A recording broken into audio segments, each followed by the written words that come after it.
Hello everyone, welcome to another LIFECAST. This week we are talking about purpose.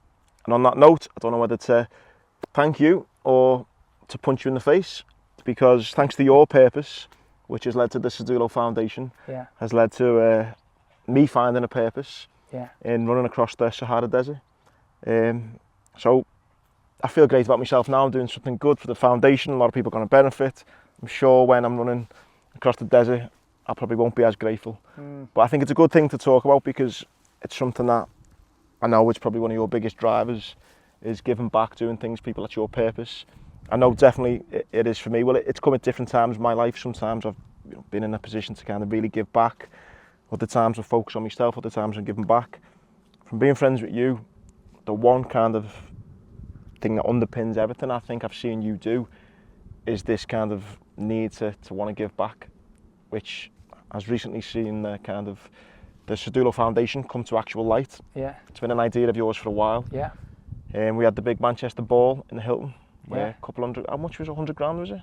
It was 200 grand we raised on 200 grand. Oh, it cost 70 to put it on, so we netted out about 130. So the kind of first ever Sido Foundation ball raises 130 grand. And I think what it done more than raise money was it just set a bit of a fire in a lot of people in that room, as it did for me. And then I went on and booked myself on to run across the marathon, to run the Marathon des Sables. So it's probably a good thing to talk about. Yeah. The Sido Foundation, your purpose, vision for the future.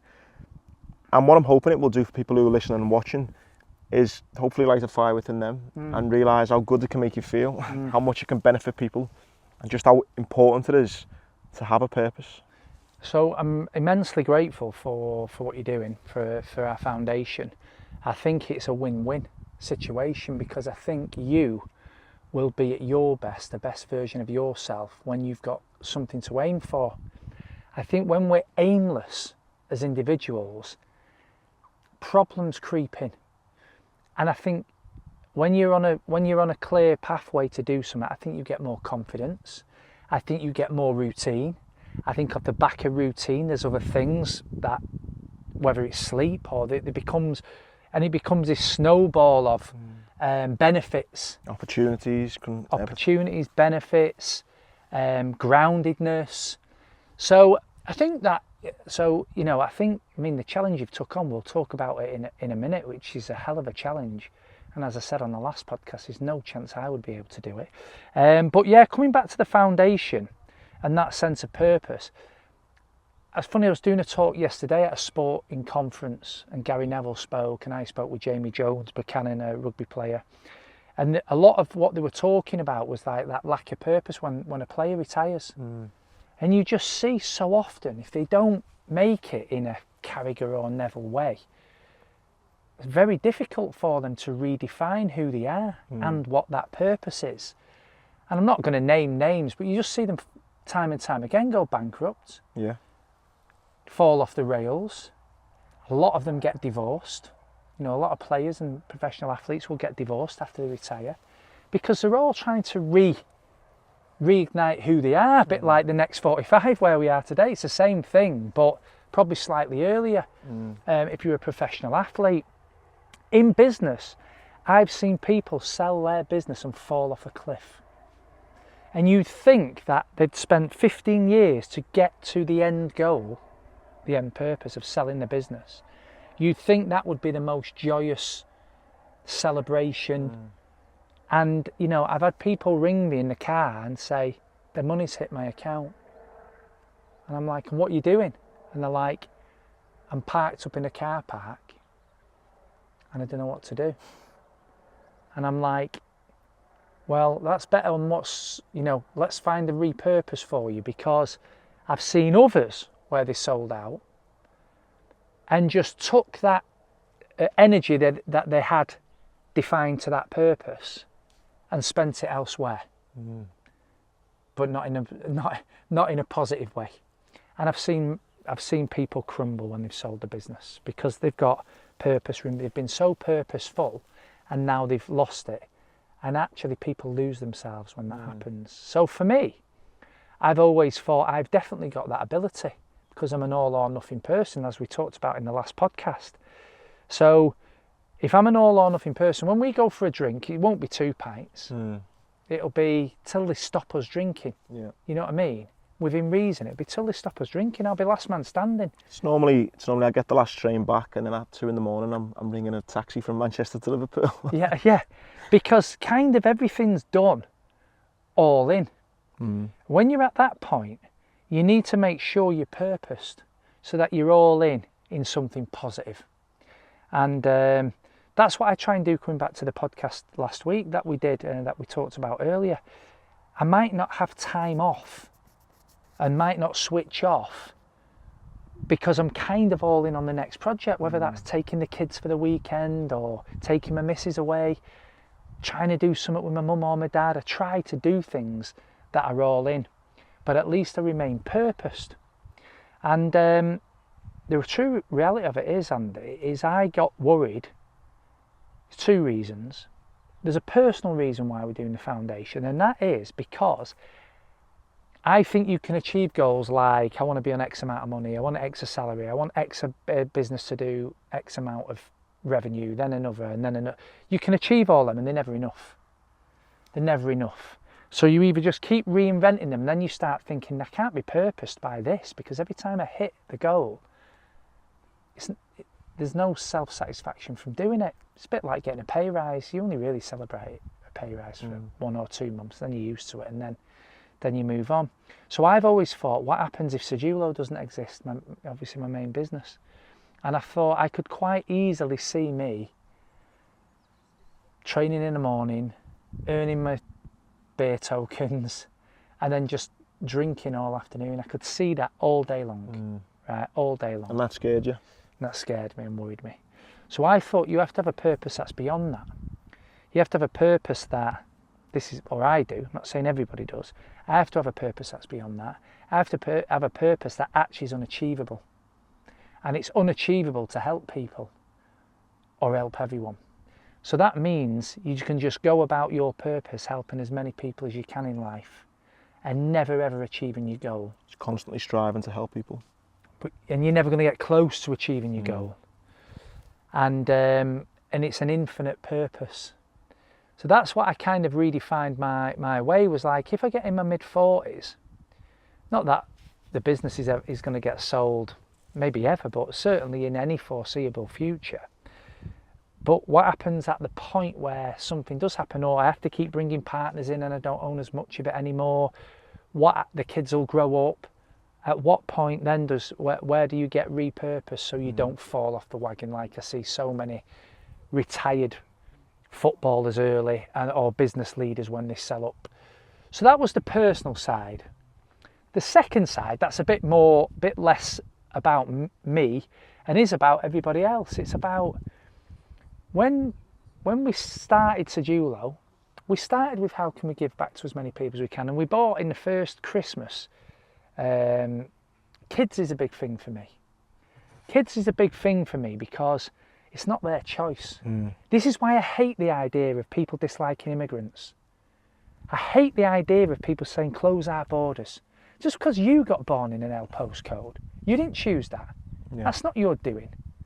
You're not special because you're born, I'm in an M postcode and you're an SK postcode, you're in an L postcode. Somebody else is born in Syria, right? You just won the postcode lottery.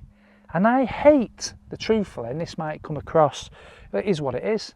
You know, people will disagree with me on this, but I hate the fact that people think that the poor people kids born in Syria, don't deserve the same chance in life as somebody born in a SK postcode or an L postcode or whatever you've got. Really bugs me that, I'll be honest with you. It's like that thing though, have you seen it's an American kind of cheesy YouTube clip I've seen, and they have everyone standing on a line, and he kind of says, if your mum and dad, if you come from a single parent background, you know, take a step back, I think they do. Or it's, if your parents are still together, take one step forward. Yeah. And then it was, if you've come from this step forward, and it's just by the lottery of life, of where you've been born, things that you've got nothing to do with, you can actually start your life at a massive, massive disadvantage. And it's like what you're saying there, and after you've spoke to me about this before, and I totally get it. I feel physically sick that a human being that's an adult can think that children just born in a different postcode, in a different area of the world, should be left there almost to rot. I don't know how we've got onto this subject, but we'll turn it back round in a second, but left to rot just because they were born there and somebody else, me and you, was born where we were born. I don't get an adult thinking that of a child. So I have a bit of a beamer bonnet about children having opportunities. When I look back on my own life, Andy, I've been very lucky, because there's been certain areas of life, which is why I'm a bit rebellious even in where you'll say, should you slow down? Or, you know, my grandma used to say, watch your pennies, the pounds look after themselves. Worst advice in the world, by the way. Right, there's all these kind of things that are holding you back if you're a single parent, or holding you back if you're from Liverpool compared to Cambridge, holding you back if you're from Manchester compared to Buckinghamshire, you know, holding you back if you're from a council estate, holding you back if you're black, or there's all these, what do you call it, unequal opportunities that I feel quite strongly about, because I feel like I could have had a pretty shit life and by the way, it's far worse people than me and you here, but I'm still from a place where not much happens, you know, not much success comes out of the place where I grew up, and so I feel quite strongly that all kids should have equal opportunity. And I feel really sad for kids that through no fault of their own wake up Christmas Day. Now, I'll be honest with you, we were skint, but when I woke up Christmas Day, I had lots of presents, just the way it was. My mum's like that, so we didn't want for that kind of stuff. So it started out with, we've got to give every kid presents. They've got to, at least for one day of the year, feel love. They've got to, at least one day of the year, have something to look forward to. So on the first year, we reached out and said, we want to buy 8 presents, or for 8 kids. And what did it for me straight away was somebody put back Andy with the Christmas list of a girl. And I can't remember the name or anything like that, but the girl just put, I want a pair of socks. This would have been 14 years ago-ish. I want a pair of socks and a pillow. And I thought, fucking hell. Right, so this was when we were doing 8 kids 10 or 15 years ago. This year we did 15,000 presents. Wow. To 1,200 children. And on the last minute, and I said this on the foundation talk, on the last minute, Bolton Girls and Lads Club in Manchester messaged me and said, I've just seen you finish your toy appeal campaign. We also ran one, and we're 190 kids short, and it was about the 20th of December. We'd already just shipped out, 13,000 presents or whatever, and it's quite everybody, the staff love it, it's really team bonding, but it's hard work, right? Getting them bespoke presents. You don't get an Everton football if you're a Liverpool fan, you get a Liverpool football and Liverpool ship, but everything's bespoke. And one girl from Bolton, it's around the corner from us, similar place to where me and you grew up, she asked for a Milky Way and an apple. So crazy to think that. 2022 Christmas. Yeah. Right? This isn't in Syria, this is in fucking Bolton, mate. I'm going, no, this can't happen. Right? So the fact that that exists, somebody's got to do something about it. This government's not going to do anything about it. It wants to stop school dinners, for Christ's sake.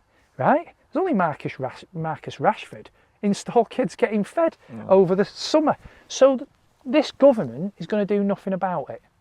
So people in a position where they can, must, not should, they must do something about it. So over the years of us doing it, from 8 kids to 20 kids to 40 kids, it's just gathered momentum. And as I say, it's amazing for the staff to get involved in. It's amazing for me to see. It's amazing for the staff's families all to get involved in, and you get involved. You've come to the reverse toy appeals, and our clients back it to the hilt, coming back to the community idea. And it's just gathered legs. So that was the first campaign. In COVID, a school reached out to us and said, the government is saying you've got a school from home. There isn't a chance on this earth the mums and dads we deal with are going to go out and buy calculators and books and pens, and forget iPads, I mean pens and books, you know. So we put together back to school packs so people could homeschool. And a bit of that come in, some iPads and so on for a different school. But we did about 200 kids, I think, the first year. But as we were doing it, it then came out the Marcus Rashford thing, which was like, kids aren't getting hot meals. The only hot meals that a lot of kids get, mate, is the ones they get at school. People forget that. It's mental, but, you know. I learned so much at the foundation launch, and I was lucky enough to work with the team. And we actually went to my old primary school in Bolton, and I don't actually live too far away from the primary school, and I consider myself to do okay. Yeah. I was speaking to the teacher, and she's telling me about children who go to that school who live in the streets near me, the conditions that they're going to school in. You know, parents are asking the teachers, can they lend them, you know, a tenner to put on electricity? You know, if they've got a tenner for gas. This, you know, the kids who come to school maybe not the cleanest. They're not being able to wash the school clothes properly.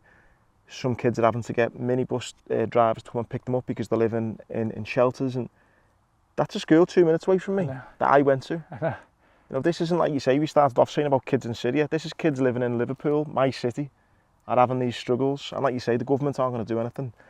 So the fact that you've been able to find your purpose in helping people, and like you say, it's a never-ending task. You're never going to be able to help everyone in the world, but we're helping people in the communities that we know and we work and we live in. I just thought it was such a great purpose. And not only to see you know, my good friend, crack this purpose and really, you know, throw everything he's got at it, it inspired so many people to do the same. Hence where I got to the point where I was like, I want to attend these dinners, I want to help give out the toy peels, I need to do my own thing now. And that's what I think is so great about it. It can inspire people to help find their purpose, and it can help the bigger problem. When we do the toy appeal in Liverpool, well, in all the cities, it amazes me how little, it's so fucked up this, it amazes me how little the people have got that are helping the most. I look at some of the people that come in, and it looks like sometimes they haven't got enough money to put their own coat on their own back. But they're out there, they have no money, but they're out there giving time, giving compassion, giving love, giving education, trying to create opportunities. And you just think, wow, it's amazing when you actually take the time to go out of, like you've done, to go out of your own life. 2 minutes down the road, there's somebody who's got nothing that's helping the people in your own community, and we can all do more of that. And not only does it help them, it helps you. We'll come on to your thing in a short while, because it's amazing what you're about to do. But what happened with the foundation is it just gathered legs. The staff love it, so they get more involved in it. They get staff days, It's giving everyone extra a purpose, days off. isn't it? They become purposed. And actually our goal as a company is not to be the best advisory firm in the world. That's a mission statement a bit further down. The overarching mission statement for our company is to give back as much and create as much positive change in the communities we exist in, which gives everybody in my organisation a purpose that we can help assist with. So we moved on and we did the toy from the toy appeal to the back to school appeal. Then we realised that, so the other thing is, you know, like when me and you went to school, it's important what trainers you wear. It's important when people talk about, if people talk about going Nando's and you've never been to Nando's, you can't be in that conversation. So we started to bring in, not just let's bring in back to school packs or hot dinners, let's make it Nando's. So the kid who can't afford hot dinners actually has been to Nando's, so he can partake in that conversation. And we did it with JD, because getting a JD bag's important for your own self-esteem, for your own morale, for your sense of belonging in that school community. So we brought JD, we got them involved. And so we did that as a second campaign. The third campaign spun off that, you talked about it before, where the teachers came to us and said the girls don't have any product. So they start the periods and they either use tissue, which starts to, you know, through the day starts to smell, and then all of a sudden they get picked on, you know, or they just don't bother turning in for 1 week, a month. So we started then to provide 5-year school packs for all girls. And then it starts to get costly, because if we do about 1,200 kids a year as a back to school, 600 of them probably is female, but you're committing to doing 5 years of it. Before you know it, you're doing 3,000 girls a year in 5 years, making sure they've got the product that they need to go to school. And then on the back of that, the last one was the teacher said, what are you doing for the boys? And I'm like, what do you mean what are you doing for the boys? They don't need their products. And they go, yeah, but they don't have toothpaste and toothbrushes and they smell every day because they don't have deodorant. And you're like, wow. Yeah, that's the scary thing. Sometimes you think that when you think of poverty, you don't really, or at least I didn't until I knew about the Sido Foundation. You kind of think poverty is maybe homeless, you live on the street type thing. You don't think of the kind of few rungs up of just not being able to wash properly, not being able to have no gas, no lecky, not having no food in the fridge, you know. It's those little things that, I don't know, sometimes to me, maybe felt under the radar. You think, oh, it's either, you've either got money or you're homeless type thing. You forget there's people there who are literally just about keeping their head above water, and a lot of the time, it's the children who are being affected. And it is under the radar because they live 2 streets away from you, yeah, or 2 minutes away from you driving a car, and you don't even know about it, which is the worst part. So from that perspective, that's what's led to the focus and the foundation. And the thing is there's not many times that I will sit back and reflect, and you actually sent me a message a day or two after and said, I hope you've reflected on this. And I didn't have that much time to reflect on it, me being me. But there were some points where I looked back, and it wasn't that I reflected on me. I didn't even reflect on Sejulo, but I looked at the room. And people in that room, Andy, were so willing to give. That was the part that I was most proud of. That in life, I was able to look around to 380 people in a room and watch how kind, giving, hard-working, just how giving and caring, I suppose, that they were. And that is one of the proudest moments of my life, that I was actually in that room. But I think maybe you need to take a lot of credit, because the purpose that you've got to want to help people, that's inspired a lot of purpose within people then to want to help people. So, you know, you need someone to really have a go first and say, look, this is what we're going to do. This is the plan. I'm leading the way with it. You know, this is my purpose. Come on, come follow. You know, you need that person initially. And I think, you know, you were that person for those 300 When I'm older, mate, I might look back on it. But one thing that doesn't escape me is from where I grew up in Reddish in Stockport, with respect, you might be lucky if you do something for charity and you raise 200-300 quid. And I couldn't believe that I could raise £200,000 in a night. So it did make me proud, I guess, of what we've done. But I think, though, you know, it's the start now. We'll move on to hopefully bigger things, because as you say, as I said before, it's an infinite purpose. But it inspired you. Yeah. And I can't tell you how much intrinsic benefits I get from doing that, by the way. So it's a win-win situation. Yeah. And I think you're going to find the same for you. But just tell us about your challenge, which in a million years I couldn't achieve. Well, you're right, it's a win-win for me, because I'm going to get to hopefully raise 25 grand is what I've set for the Sido Foundation, which will benefit, you know, all the children we spoke about. But for me, like we spoke about on various podcasts, I feel I'm at my best when I've got a purpose, when I'm aiming towards something, when I'm training towards something, when I've got routine. And by signing up to take part in the Marathon des Sables, which is a 6-day event where you run practically a marathon a day across the Sahara Desert, that's now my purpose. You know, that's gonna hopefully raise a lot of money and just give me that thing between my teeth where I'm back at it. So it's a win-win. And it all started from, you know, the Sido Foundation that night in Manchester. So I'm just really grateful that it's give that, you know, that night give me the fire I needed in my belly. When do you do it? I think I want to do something. I'm actually going to be doing it in April 2024. I'm actually missing the Grand National, so that's how you know how committed I am to it. I love the Grand National. That's actually on that weekend. And I thought the goal is to raise £25,000, which is £100.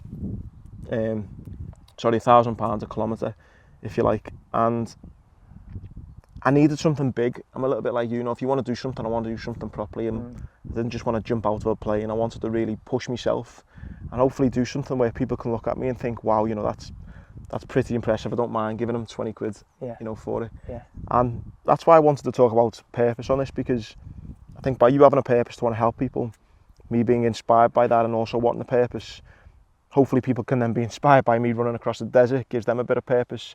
We're all helping the same people, it's all going to the same thing. Yeah. And it can hopefully make us all feel better about ourselves. But more importantly, there's a lot of people out there who need that help.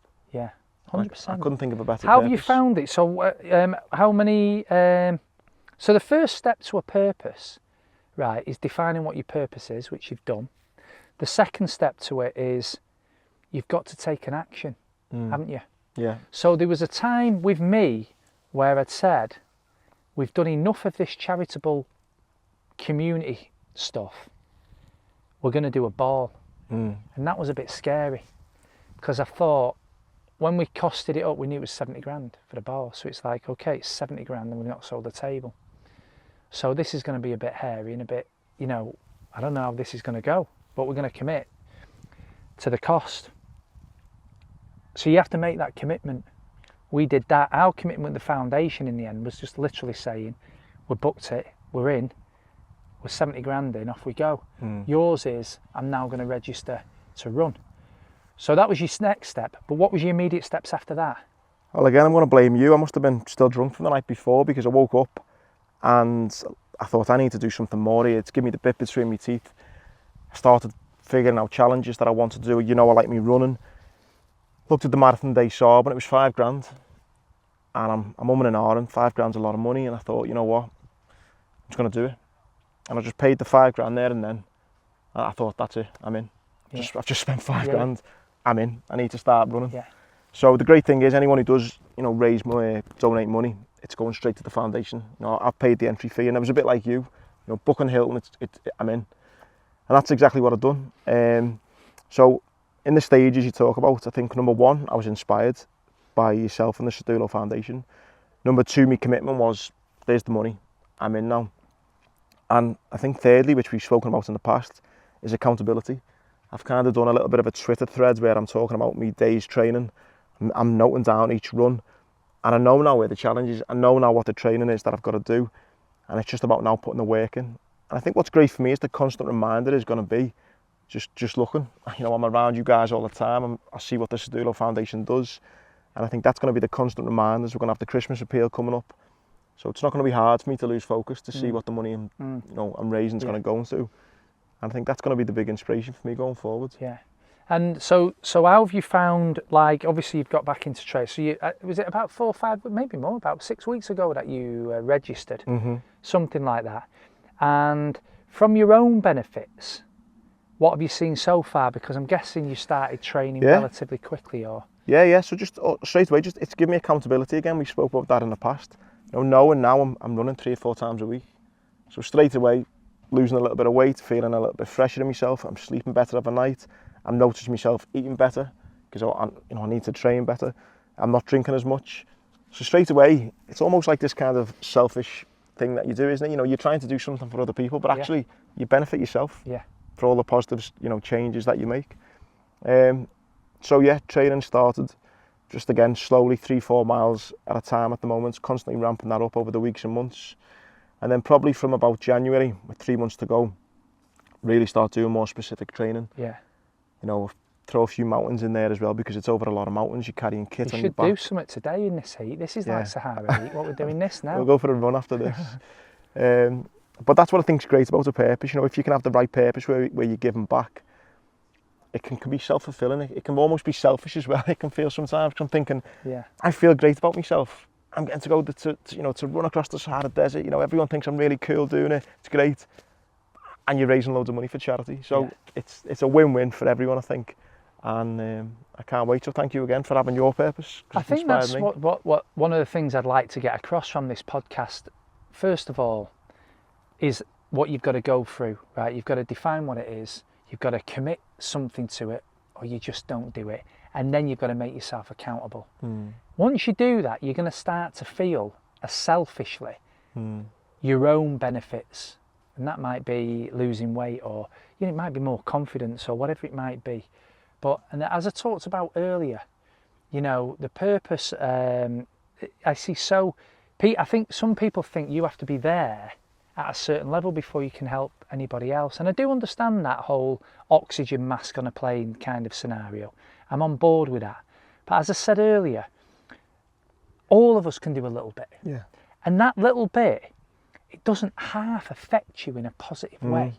Whether it just makes you feel good for a period. Yeah. You know, or there's physiological benefits of what you've committed to. I think that's the biggest takeaway that I want people to get away from this is, if you're not purposed, I've seen the richest people fall to pieces, right? If you're not purposed, or if you don't apply your energy to positive purposes, you can apply them to negative ones. For me, it would be drink. I'm aware of that, so I steer away from allowing myself to be negatively purposed. And then I think the other thing is we can all do our little bit, and the intrinsic And it doesn't have to be huge things like you're raising 200 grand or running across the bloody desert. Just little things. They can be just as powerful. 100%. 100%. So I think without purpose, you're in trouble. Yeah, big time. And if you haven't got it, find it. Yeah. And it doesn't have to be charitable things. We've talked a lot because we're on the back of the foundation and you've just, committed to your project. But in life, it doesn't have to be something charitable, but you have to have something you're aiming to be, or you're aimless. 100%. And if you're aimless, I don't know, I'm trying to think if I know anybody who's aimless, who's happy. There won't be many. Again, we talked before about retired athletes retiring at the age of 35, aimless. I feel so sorry for them. Yeah. I feel so sorry for him. I was with Jamie Jones Buchanan yesterday, former Leeds Rhinos player, and he said when he retired at 36, it's like being a 16-year-old in a 36-year-old man's body. And he had to then redefine who he was. And I can imagine it's really quite a difficult that task as well to lack find of the purpose being really tough. Yeah. No, well, listen, I'm just grateful that you give me the fire in my belly that I needed to find my purpose, for the next 9 months at least anyway, to try and raise as much money as possible for the Sido Foundation. And if you can help in any way, all the links will be below on the podcast or on my socials. And again, if you need any more reasoning of why to give, please check out the Sido Foundation, because, 30 seconds learning about what they do, and you won't need any more convincing. They do some amazing things in the communities that we all live in. So please give generously if you can. Hope you enjoyed this new batch of LIFECASTs, and we'll see you next week.